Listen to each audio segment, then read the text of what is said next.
welcome to Davos Direct with me, Supriya Srinath. Now, before the 43rd World Economic Forum kicks off in the frosty ski resort of Switzerland, we bring you what's on the agenda, who all will be there, and what does India have to offer.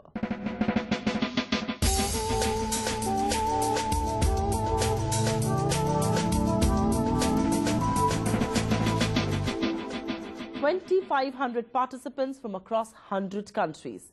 Let's kick it off with the key highlights of one of the most important economic summits in the world that will reflect upon resilient dynamism. It's that time of the year again when the scenic snow-capped Swiss Alps and this beautiful ski resort Davos will host the biggest names on the globe. Top policymakers like UK's David Cameron, Russia's Medvedev, Italy's Mario Monti and Germany's Angela Merkel. They will all address the World Economic Forum, which begins on the 23rd of January. Over 2,500 participants from more than 100 countries. The biggest names in business, government, academia and civil society will participate in what is the 43rd edition of the World Economic Forum. The theme this year is aptly called Resilient Dynamism, which entails leading through adversity, restoring economic dynamism and strengthening the societal resilience. There are still plenty of problems that can put the global economy into a deep freeze, ranging from the drawn-out recession in Europe to a looming budget showdown in the United States. And emerging markets like India have grappled with their own set of problems, like growth that is crippling and inflation that has risen very sharply. India's government delegation has been led by Kamal Nath. Besides top corporates, will also be heading to Davos. After all, it is a week when the rich, the famous, the powerful and also the beautiful arrive in the Swiss Alps to discuss the toughest problems that the globe faces. So what is the India story to sell? Can India survive the global headwinds? And how has India's participation changed over many years? We begin this discussion with a very eminent panel of guests here, Mr. Kamal Nath, the Union Minister for Urban Development and also the Minister for Parliamentary Affairs, Naina Lal Kidwai, the Executive Director of HSBC, also the FICCI President, and Ajay Piramal, the Chairman of Piramal Healthcare. Mr. Minister, I'd like to begin with you. You've been a part of many Davos delegations in the past. This time around, you head the government delegation, you chair that panel, and which is why the obvious question one would want to ask you is that what is the India story that you will be selling at Davos? Well, the India story is one of continuous growth which India has had, and compared to other countries which have taken hits for different reasons. India has not taken any hit because of itself. India has taken hits because of what's happening in other parts of the world. And India, despite that, continues on a growth momentum relative to other countries is doing very well. All right, relative to other countries doing very well, not taken a hit only because of itself. I'm not so certain whether India Inc. agrees with you, but we've got Naina Lal Kidwai, and let's put that question to her. Ms. Kidwai, what do you think is the India story to sell at the 43rd World Economic Forum? Present on some panels. I must admit, I thought we were there on fewer panels than we've seen before. So I hope that this is not a reflection of a mood shift already. Maybe it's just that people know enough already, so they don't need to know more.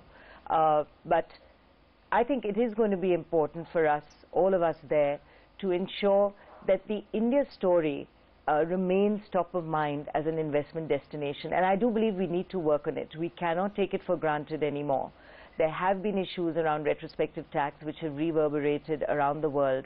And there is money which was looking to come into India which has held back with a view to clarity therein. And that clarity is still emerging. So as we work towards that destination, and I think all the steps have been taken over the last 2-3 months, they have been noted.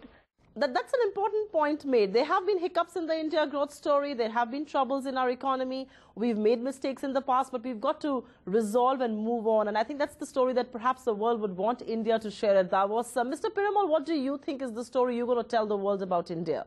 Yeah, I think it has, compared to the last year, a more compelling story in the sense that there are some things which are happening on the ground. The government has also given an intention that they want to move. So to that sense, it's more compelling. The other thing is that another compelling reason for India is that all around us, particularly in the developed world, growth rates have slowed down and the prospects for growth in the future is also looking pretty grim. And therefore, when you can show growth, even though it's 5 or 6%, that's a much better growth than the rest of the world. So these are the big reasons, I think. We've spoken about the RARA India story, and I'm going to come back to you because you did mention that we are on fewer panels than we were, say, last time around, which is why the question, do you think the dwindling participation of India is a reflection of things on the ground? I would like to believe that it is exactly at times like this that we at India Inc. have to be there, basically beating the drums and reminding people that we matter, that we still have a growth rate which may be sub 6%, but it is still better than many parts of the world, that the agenda is back there. And there are, of course, investors who are at Davos who know India well because they have investments here. They need reassurance too.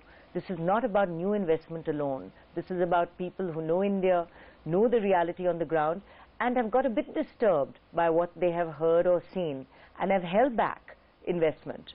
In fact, it's almost easier to get that investment to turn back. The boards that said, look, let's just watch what's going on and then decide, do we put the next $1 billion into India or do we put it in elsewhere? We, of course, wish India Inc. and people like yourselves the very best to convince global investors that this is the destination. Pump in all your money here. It is going to be safer. But it is going to be up to politicians and policymakers like Mr. Kamal Nath to keep that money safe, to keep moving global investment, which is why my next question to you, Mr. Minister, you've been a part of many Davos delegations. How do you think that participation has changed over the years? Well, this time we go to Davos with concerns of Europe, concerns of the revival of the United States, concerns of consumer spendings in these two very major blocks. India's growth is not interdependent with them, but is interconnected with them. And previously we went to looking up at the United States and Europe. Today we go with a sense of caution because while we move on, they have their own struggles to address. So where India is concerned, well, we do have a very good story. We have a story of continuous reforms. There may have been a lull, but India's story is not one of gloom, but is one of boom. I like the fact that you are candid enough to admit that there was a lull in between, and now, of course, there is a boom story that people are talking about. I'm going to come back to you and talk about why is India such a boom or a gloom nation. There's nothing in between for us Indians. Mr. Piramal, let you have the last word as far as the India story over the years is concerned. How do you think that has changed in terms of our participation at the World Economic Forum over all these years? So one is several new companies are coming into Davos, which have made a name in the last few years that are coming in. That's changed. Second is just the importance that's given to Indian companies is also much more than it was before. As India becomes an interesting market, as Indian companies become relevant in size compared to the global companies, this has meant that there's much more importance now given to India than before. All right, on that note, we take a very, very short break, but we come back and discuss how the last 3 to 4 months have really changed the India story, not just for investors overseas, but for domestic India Inc. I mean, for corporate India. And we're going to chew the brains of Naina Nalkidwai and Ajay Piramal a lot more. Get Mr. Kamal Nath to ask some of the questions that policymakers himself will be expected to answer in Davos. We take a break. We come back with plenty more.